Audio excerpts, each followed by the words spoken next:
آج دیکھیں کیا ہم اپنے آنکھوں سے نہیں دیکھ رہے ہیں؟ بڑے بڑے کلب بنے ہوئے ہیں جہاں پر گانے بجانے کی چیزیں، موسیقی اس طرح عام ہے کہ جب وہ بجائی جاتی ہے تو پھر انسان اس دھن میں اس قدر مست ہو جاتا ہے کہ پھر حرام کی طرف اپنے قدم کو بڑھاتا ہے، شراب پی جاتا ہے، پھر شراب کے ذریعے ان جگہوں پر جو بچیاں، جو عورتیں آتی ہیں ان میں تمیز کر نہیں پاتا، اور یہاں تک یہ ہوتا ہے کہ عورتیں بھی اس موسیقی کی دھن میں لگ کر نشے کی چیزیں پی جاتی ہیں، اور پھر اس کے بعد مرد اور عورتوں کے اختلاط کے ذریعے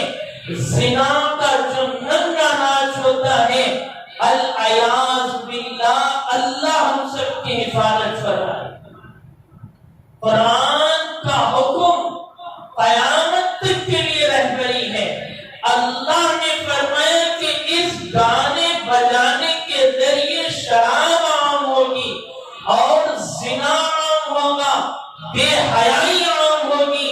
آپ تو دیکھ رہے ہیں ایک تو کلب کے ذریعے، اور دوسرا جو فلمیں بنائی جاتی ہیں جسے ہمارے ماں اور بہنیں اور بچے اور بڑے اور بوڑھے سب مل کر ایک جگہ بیٹھ کر بے غیرت ہو کر دیکھتے ہیں، اللہ کی لعنتیں اور اللہ کا فیض و غضب ان پر اترتا ہے۔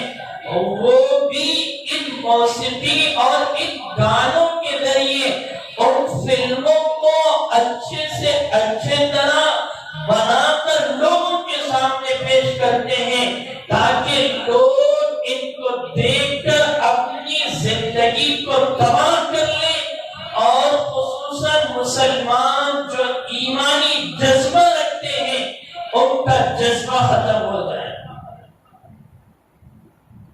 فلموں کے ذریعے اور پھر اس کے آگے چلیے اسکول اور کالجوں میں جو بچے تعلیم حاصل کرتے ہیں ان کو مختلف ایام میں اسکولوں میں باقاعدہ ان چیزوں کی پریکٹس کرائی جاتی ہے کہ بچے گائیں اور بجائیں، اور اسے ہنر کے طور پر پیش کیا جا رہا ہے کہ یہ ایک ہنر ہے، اس سے تمہاری ترقی ہوگی۔ اللہ معاف فرمائے، والدین اپنا پیسہ لگا کر بچوں کو اس آگ کے انگارے میں داخل کر رہے ہیں اور یہ پیغام دے رہے ہیں کہ تو بھی جا اور اس آگ کے انگارے میں جل اور بھن جا، اور ہمیں بھی تھوڑا سا آگ الجہنم کے لیے تیار کر۔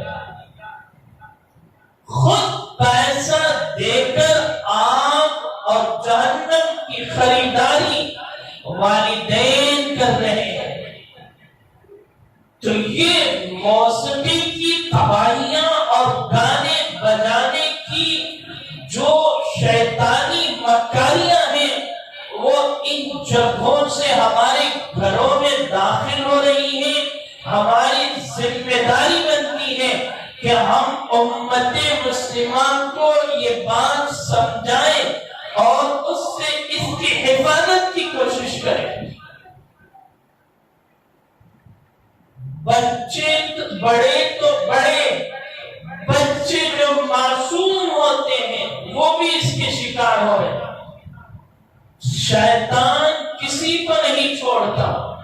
ایک حدیث اللہ کے نبی علیہ السلام کے صحابی کی، ان کے زمانے میں ایک واقعہ پیش آیا۔ عبداللہ ابن دینار تابعی ہیں، فرماتے ہیں کہ میں حضرت عمر کے بیٹے جو عبداللہ تھے ان کے ساتھ بازار میں جا رہا تھا، تو بازار کی سیر کرتے ہوئے میں نے دیکھا ایک بچی بچی کو وہ گانا بجا رہی ہے، گانا گا رہی ہے،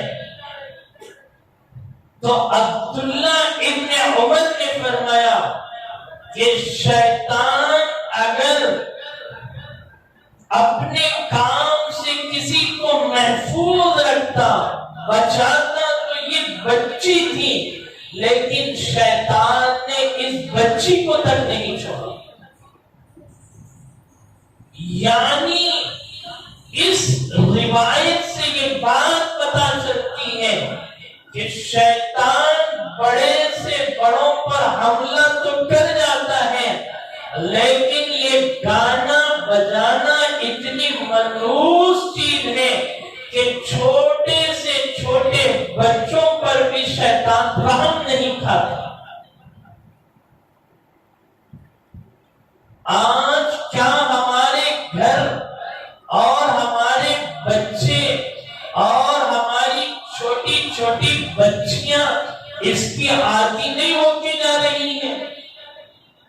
لوگ اسے گناہ ہی نہیں سمجھتے۔ گناہ سمجھے تو بچائیں، گناہ سمجھے تو اپنے بچوں کو اس سے دور کریں۔ جس چیز کو گناہ نہیں سمجھا جاتا تو پھر وہ گناہ اتنا عام ہو جاتا ہے کہ ہر گھر اور ہر گلی، ہر در و دیوار کی وہ زینت بن جاتا ہے۔ تو یہ گانے بجانے کے آلات اور ان چیزوں سے بچانا امت مسلمہ کی ذمہ داری ہے۔ آپ میں سے ہر فرد یہاں پر بیٹھا ہوا ہے، آج ارادہ کریں کہ اس کے ذریعے پنپنے والے گناہ اور دنیا میں وجود لانے والے گناہ، اس سے بچنے کے لیے ہم اپنے گھروں میں ان چیزوں کی پابندی لگائیں، ان چیزوں سے اپنے بچوں کو محفوظ رکھیں، ورنہ لعنتیں اتریں گی۔ اور اللہ کے نبی علیہ السلام کے زمانے میں بھی اس طرح کی شعر و شاعری ہوا کرتی تھی جس میں میوزک اور وہ آلات جس کے ذریعے انسان کا ذہن بڑھتا ہے، ان آلات کا استعمال نہیں ہوا کرتا۔ اللہ کے نبی علیہ السلام ایک مرتبہ اپنے گھر پر موجود تھے تو کچھ بچیاں شعر و شاعری پڑھ رہی تھی۔ سیدنا ابو بکر صدیق رضی اللہ تعالیٰ داخل ہوئے تو انہوں نے بچیوں کو ڈانٹنا چاہا کہ حضور کی جگہ پر یہ شعر و شاعری گا رہی ہو۔ اللہ کے نبی نے ابو بکر کو روکا رضی اللہ تعالیٰ۔ ابو بکر، یہ وہ چیزیں ہیں جو بغیر آلات میوزک کے پڑھ رہی ہیں، اسے تو پڑھنے کی اجازت ہے۔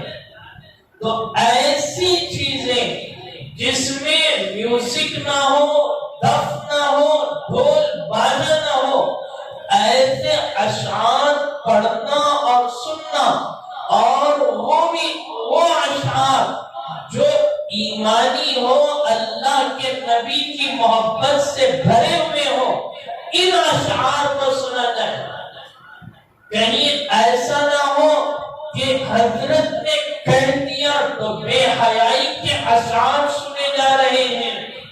آج جیسا کہ ایک رواج ہو چکا ہے، مشاعرے ہوتے ہیں، لوگ اس میں شرکت کرتے ہیں، خواتین بھی اس میں آ جاتی ہیں، محبت کی، بے حیائی کی باتیں ان اشعاروں میں لگا دی جاتی ہیں، اور لوگ ان کو داد تحسین پیش کرتے ہیں اور وہاں پر پیسے ان پر بہاتے ہیں۔ تو اس طرح کی مجلسوں سے بچنا چاہیے اور اپنے آپ کو بھی بچانا چاہیے۔ نبی کی نبی کی سیرت پر، نبی کی ذات پر، اللہ کی وحدانیت پر، ان چیزوں پر اشعار بنائے جائیں، صحابہ کی تاریخ اور صحابہ کی زندگی پر، تو پھر یہ اشعار سننا عبادت ہے، اور ان مجلسوں میں شرکت آپ کی زندگی کے لیے قیمتی سرمایہ سمجھے۔ شیطانوں کو معلوم ہے اور شیطانی طاقتوں کو معلوم ہے کہ مسلمان کن چیزوں سے ان کے ایمان میں تازگی پیدا ہوتی ہے اور کن چیزوں سے ان کے ایمان کو تباہ و برباد کیا جاتا ہے۔ تو شیطان نے کہا کہ شاعری کی اجازت تو اللہ کے نبی نے دی ہے، تو ان شاعری کی چیزوں کے ساتھ میوزک اور دف اور ڈھول باجے ملا کر ان کے دماغ اور ان کے دلوں کو شیطانی طاقت کی طرف راغب کر دیا جائے، جس میں آج وہ پوری طرح سے کامیاب ہو رہے ہیں۔ اللہ کے نبی علیہ السلام مدینے میں داخل ہوئے ہیں اور لوگ زیارت کے لیے تڑپ رہے ہیں کہ اللہ کے نبی آئے تو دیدار ہو۔ وہ بچیاں جو چھوٹی چھوٹی معصوم تھی اللہ کے نبی پر اشعار گنگنا رہی تھی۔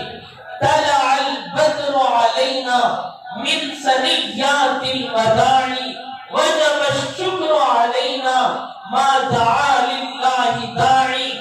یہ وہ اشعار تھے جو نبی کی زندگی کو بیان کر رہے تھے۔ تو ایسے اشعار سننا اور ایسے اشعار کا پڑھنا لکھنا عبادت ہے۔ بڑے بڑے صحابہ پیدا ہوئے جو حضور کے شان میں اشعار پڑھا کرتے تھے اور ان اشعاروں سے دین کی دعوت دیا کرتے تھے۔ حسان بن ثابت رضی اللہ تعالیٰ جن کو شاعر رسول کہا گیا، ایک موقع وہ تھا جب وہ دشمن کے طرف تھے، دشمنوں کے میدان میں تھے، یعنی ابھی ایمان میں داخل نہیں ہوئے تھے، تو عرب میں شعر و شاعری کا بڑا شوق اور ذوق تھا۔ شعر شاعری جب کہی جاتی تو ان کے دلوں میں ولولہ اور جذبہ پیدا ہوتا تھا۔ تو حسان شعر و شاعری کہہ کر اسلام کے لشکر کے خلاف للکارتے تھے۔ اللہ نے ایمان کی توفیق عطا فرمائی تو وہی حسان حضور کی شان میں اتنے خوبصورت اشعار گنگنائے ہیں اور لوگوں کو میدان جہاد کی طرف لے گئے ہیں، اور بڑے سے بڑے بادشاہوں کے دماغوں کو اسلام کی روحانیت اور نبی کی رسالت کی اشعار کے ذریعے سمجھائی۔ سیدہ عائشہ رضی اللہ تعالی عنہا جو امہات المومنین ہیں، حضور علیہ السلام کی چہیتی بیوی ہیں، وہ بھی حضور کے شان میں اشعار پڑھا کرتی تھی۔ تو آپ سے یہ چیزیں بیان کرنے لانے کا مقصد کہ وہ چیزیں جو اسلامی ہو اور اسلام کی نشو و نما اور اسلام کی اچھائیوں کو بیان کرتی ہو، ایسی چیزیں اپنے بچوں کو سکھلائیں اور پڑھائیں، اور وہ چیزیں جو گناہوں کی طرف، بے حیائی کی طرف، شراب کی طرف، زنا کی طرف لے جاتی ہیں، میوزک ہے، ڈھول باجے ہیں، دف ہے، ان چیزوں سے اپنی نسلوں کی حفاظت کریں۔ لعنتیں اترتی ہیں اور برستی ہیں اس چیز کے کرنے پر، اللہ کا عذاب اترتا ہے۔ قرآن نے کہا کہ دنیا میں جو کچھ ہو رہا وہ تمہارے اعمال کا نتیجہ ہے۔ ایک دوسری جگہ قرآن نے یہ وضاحت فرما دی کہ سمندروں میں جو تباہیاں مچتی ہیں، سمندر کا پانی زلزلوں کے طور پر گھروں اور دروں دیواروں میں داخل ہو کر تباہ و بربادی کی جو چیزیں لاتا ہے، اس کی وجہ تمہاری گناہ ہے۔ یعنی سمندروں کی تباہیاں ان کی گناہوں، ان کی تباہیوں کی وجوہات قرآن کہہ رہا ہے کہ تمہارے اعمال ہیں۔ سمندروں کا جائزہ لیں، وہاں جا کر دیکھیں، لوگ گھومنے کے لیے جاتے ہیں، گوا ہے اور فلاں جگہ جو سمندری علاقے ہیں، گھومنا چاہیے، شریعت اس سے منع نہیں کرتی، لیکن گھومنے کے لیے ایسی چیزوں کو تعیین کرنا ضروری ہے جس میں شریعت کا کوئی نقصان نہ ہو جائے اور اپنا ایمان تباہ نہ ہو جائے۔ ان جگہوں پر سب سے زیادہ آج جو چیزیں عام ہیں یہی میوزک ہے اور بے حیائی ہے۔ جب ان جگہوں پر یہ چیزیں ہوتی ہیں تو اللہ کے نعمت سمندر میں جو پانی ہے وہ پانی پر اللہ کا غضب اترتا ہے اور اللہ حکم دیتے ہیں کہ اب یہ حد سے بڑھ رہے ہیں، جو تیرے سامنے قریب ہو کر اللہ کی نافرمانیاں کرے انہیں دکھا دے کہ اللہ کا عذاب کیا ہوتا ہے۔ پھر وہ سمندر کا پانی لہریں مارتا ہوا اور وہ گھروں میں اور بارش کے طور پر تباہیاں لاتا ہے۔ یہ ساری چیزیں ہمارے سامنے مشاہدے کے طور پر، تو قرآن نے بھی اسے بیان کیا کہ تمہاری تباہی کی وجہ یہ ہے۔ اور ایک جگہ قرآن نے واضح طور پر بیان فرمایا، وَمَن يَشْتَرِي لَهْوَ الْحَدِيثِ لِيُضِلَّ عَن سَبِيلِ اللَّهِ، وہ لوگ جو خریدتے ہیں کھیل و کود کی چیزوں کو، لِيُضِلَّ عَن سَبِيلِ اللَّهِ، تاکہ وہ سیدھے راستے سے گمراہ کر دیے جائیں۔ لہو الحدیث، کھیل و کود کی کیا چیزیں ہیں؟ عبداللہ ابن عباس رضی اللہ تعالی عنہما جو امام المفسرین ہیں وہ فرماتے ہیں کہ یہی گانے بجانے کی چیز۔ آج بچوں کو شوقیہ طور پر والدین گھومنے کے لیے جاتے ہیں یا بگ بازار یا فلاں بازار پر مارکیٹنگ کے لیے جاتے ہیں تو بچوں کو گانے بجانے کے آلات خرید کر دیتے ہیں۔ اللہ فرما رہے ہیں کہ یہ وہ چیزیں ہیں لیضل عن سبیل اللہ، کہ اللہ کے راستے سے، صراط مستقیم سے تمہیں گمراہ کر دیتے ہیں۔ اب خدا کا فرمان ہے، خدا وحدہ لا شریک کہہ رہے ہیں، اس کے بعد بھی ہمیں سمجھ میں نہ آ جائے تو پھر اسے دیوانہ اور پاگل اور بے وقوف ہی کہا جائے گا، انسان تو نہیں کہا جائے گا۔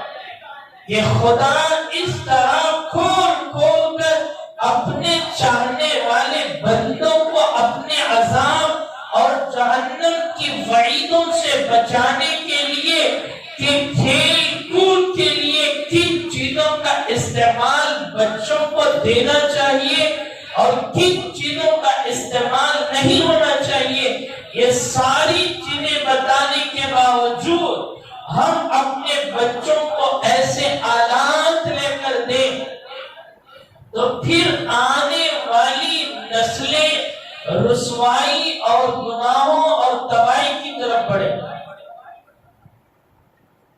میں نے شروع میں بھی کہا کہ یہ وہ موسیقی اور گانے بجانے کے آلات، اس سے کیا کیا نقصانات آج دنیا میں ہو رہے ہیں.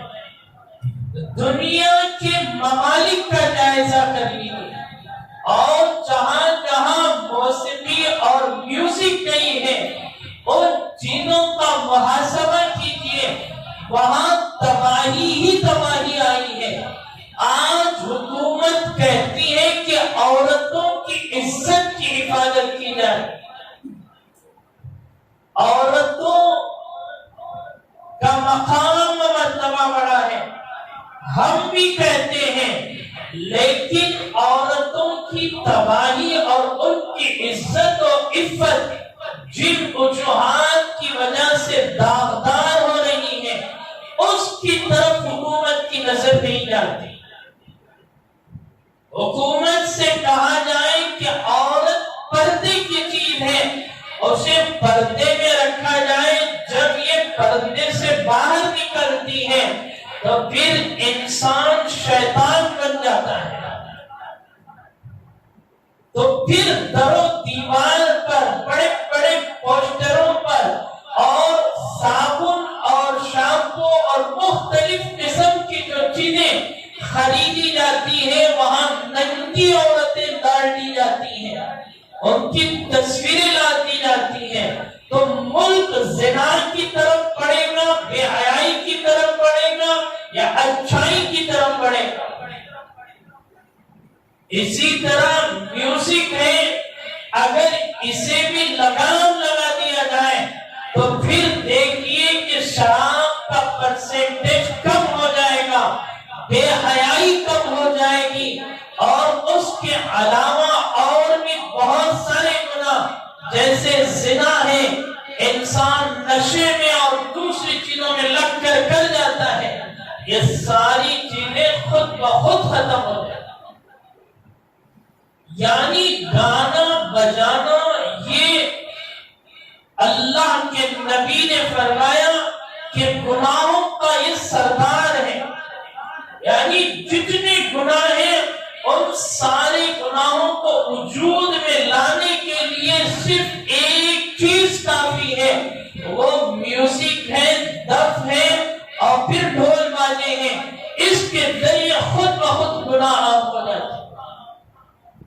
آج اللہ معاف فرمائے اولیاء اللہ کے مزارات پر ان کی شان میں اشعار کے نام اور ان کی محبتوں کے نام پر بڑے بڑے مزارات جن کی دیدار اور جن کی زیارت اور جن مزاروں پر کھڑے ہو کر اللہ کا کلام پڑھنا اور ان کے لیے ایصال ثواب کرنا ہمارے لیے عبادت کی چیز ہے، لیکن ان جگہوں پر جانے شرم محسوس ہوتی ہے کہ ایک طبقہ مجاوروں کے نام پر پیدا ہوا ہے جو مسلمانوں کے ایمان کو تباہ کرتا ہے.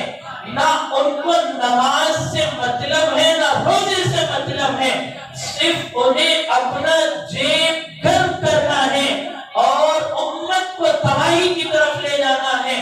وہ قوالی کے نام پر بیٹھتے ہیں، ڈھول باجے بجاتے ہیں اور آنے والے لوگوں کو اس اللہ کے ولی سے ہٹا کر غلط چیزوں کی طرف، شرکیہ اعمال کی طرف لے جاتے ہیں. کتنی خطرناک چیز کہ یہ شیطان کی ایک قیمتی سرمایہ سمجھیے اور اس کے علاوہ گناہوں کا سردار جو اللہ کے نبی نے فرمایا.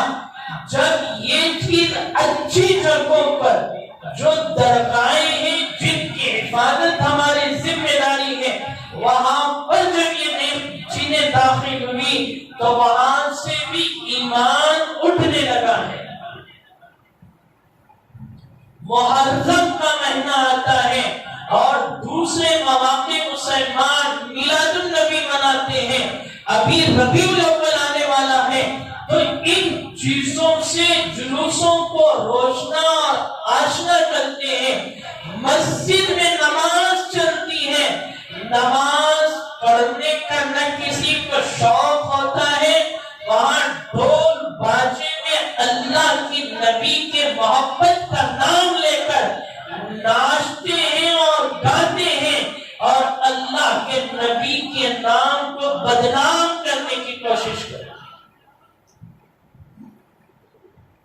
جلوس اللہ کے نبی کے نام پر ہوتا ہے، اس جلوس میں ایک تو نکلنا، علماء نے اس میں بہت ساری باتیں کہی ہیں کہ اس نام پر جلوس نکالنا درست نہیں، لیکن اگر نکال ہی رہے ہو اب اسے روکا نہیں جاتا تو کم از کم ڈھول باجے اور دف کی اور میوزک کی جگہ اللہ کے نبی کی سیرت کی چھوٹی چھوٹی کتابیں لیتے اور جاتے ہوئے مسلمان غیر مسلموں کو بانٹتے تاکہ وہ بھی پڑھ کر حضور کے عاشق اور دل دادا ہو جاتے۔ تمہیں یہ اچھی چیزیں کہاں سے نظر آئیں گی؟ نماز ہو رہی ہے، مسجد میں اذان ہے، فوراً جلوس کو روکتے اور مسجد میں داخل ہو جاتے ہیں۔ نماز سے بڑھ کر دنیا میں کوئی چیز نہیں۔ مرنے کے بعد سب سے پہلا سوال نماز کا ہوتا ہے، تو اس لیے ان چیزوں کی طرف اپنا ذہن دوڑائیے، اچھائیوں کی طرف آئیے اور ان چیزوں کی وجہ سے جو گناہ عام ہو رہے ہیں اور اس سے اپنے آپ کو بچانے کی کوشش کیجیے۔ تو یہ اللہ کے نبی اور قرآن کا نسخہ کیمیا ہے جو قیامت تک کے لوگوں کے لیے ہے کہ گانا بجانا اور ڈھول باجے ان چیزوں سے اپنے آپ کو محفوظ رکھیں، تو پھر دیکھیں امت مسلمہ کے حالات کس طرف جائیں گے اور سدھار پیدا ہوگا اور لوگ دینی کاموں کی طرف بڑھیں گے۔ ابھی کل بلال مسجد میں ایک اجلاس ہوا تو سپریم کورٹ میں اذان کا مسئلہ اٹھایا گیا کہ اذان کے ذریعے کتنے فیصد لوگ نماز میں آتے ہیں۔ جج نے لائن سے سوال کیا، لائن سے پوچھا کیا 50% آتے ہیں؟ اس نے کہا نہیں، تو اس نے کہا 40 نہیں، 20 کا نہیں، 10%۔ دونوں نے کہا 10% آ جاتے ہیں، تو کہا 10% کے لیے اذان دینے کی کیا ضرورت ہے؟ کوئی دوسری چیز استعمال کر لیجئے جس سے لوگ آ جائیں، اور 10% کے لیے سارے لوگوں کو تکلیف پہنچے۔ تو جب اسلامی شعار کو ہم چھوڑ دیں گے، دشمن اسے ختم کرنے کے لیے اپنی پوری طاقت لگائے گا۔ اس کے ذمہ دار میں اور آپ ہوں گے کہ ہم نے نماز کا اہتمام نہیں کیا، ورنہ دشمن کی کیا مجال کہ وہ کہے جمعہ کی طرح نمازی کیوں نہیں آتے، نمازوں کا اہتمام کیوں نہیں کرتے۔ حضرت نے یہ بھی سنایا کہ داڑھی کے مسئلے پر بھی وہاں گفتگو ہوئی، تو جو لائل تھے وہ مسلمان تھے، انہوں نے کہا کہ داڑھی رکھنا تمہارے پاس تمہاری شریعت میں اس کے تعلق سے کیا حکم ہے؟ لائل نے کہا کہ واجب ہے، اللہ کے نبی نے فرمایا۔ تو انہوں نے کہا کہ تم خود داڑھی نہیں رکھے ہو تو پھر تم لڑنے کے لیے کیوں آئے؟ تو سوچئے جو چیزیں مسلمانوں کی پہچان ہونا چاہیے، جب وہ ختم ہو جائے گی دشمن اسے لے گا اور پکڑے گا اور پھر وہ ہمارے اوپر جو ہے اسلام کے ختم کرنے کے لیے اور اس کے خلاف سازشیں کرنے کے لیے ایک لاہی عمل بنائے. اللہ ہم سب کی حفاظت فرمائے.